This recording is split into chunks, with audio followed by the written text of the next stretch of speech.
ইসলামের প্রথম মুয়াজ্জিন হযরত বিলাল রাদিয়াল্লাহু তাআলা এর পবিত্র সমাধি এটি। সিরিয়ার প্রাচীন এই কবরস্থানে ঘুমিয়ে আছেন কারবালার হাফ ডজন শহীদ ও সাক্ষী। কারবালা ষড়যন্ত্রের প্রথম শহীদ মুসলিম বিন আকিলের কবর এটি। মা ফাতিমার মেয়ে উম্মে কুলসুম ও হুসাইন রাদিয়াল্লাহু তাআলা এর কন্যা বিবি সকিনার রওজা এটি। দামেশ নগরী আজও বয়ে বেড়াচ্ছে এজিদীয় শাসনের সেই দুঃসহ স্মৃতি। সুপ্রিয় বন্ধুরা, আসসালামু আলাইকুম।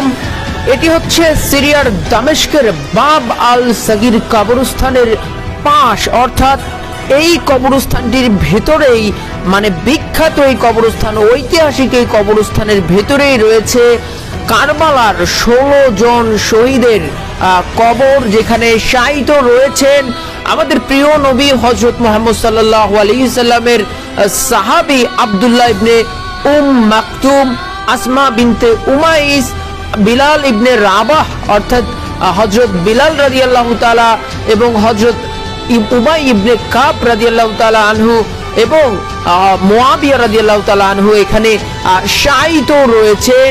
এবং এখানে শায়িত রয়েছেন আমাদের হযরত মুহাম্মদ সাল্লাল্লাহু আলাইহি সাল্লামের প্রাণ প্রিয় কন্যা হযরত আলীর কন্যা উম্মে কুলসুম, শায়িত রয়েছেন হুসাইন ইবনে আলীর কন্যা অর্থাৎ হযরত হুসাইন রাদিয়াল্লাহু তাআলার কন্যা সকিনা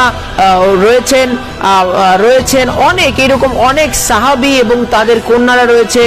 হাসান ইবনে আলী অর্থাৎ হযরত হাসান রাদিয়াল্লাহু তাআলার কন্যা মাইমুনার কবর এখানে রয়েছে।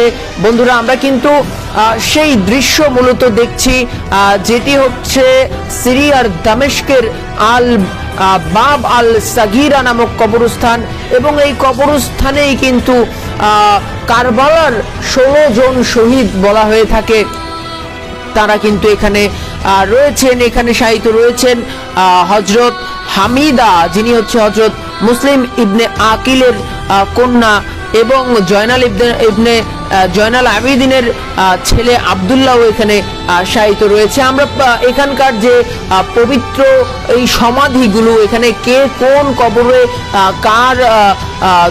কাকে দাফন করা হয়েছে, আমরা সেই তথ্য জানবো। আমরা এই যে সামনে যেই কবরটি দেখতে পাচ্ছি, এটা হচ্ছে ইমাম জাফর রাদিয়াল্লাহু তাআলার পুত্র আব্দুল্লাহর কবর। এবং আমরা কিন্তু আজকের এই সফরে বন্ধুরা ঐতিহাসিক সেই কবরগুলো দেখব, যেখানে কারবালার প্রান্তরে যে সকল শহীদদের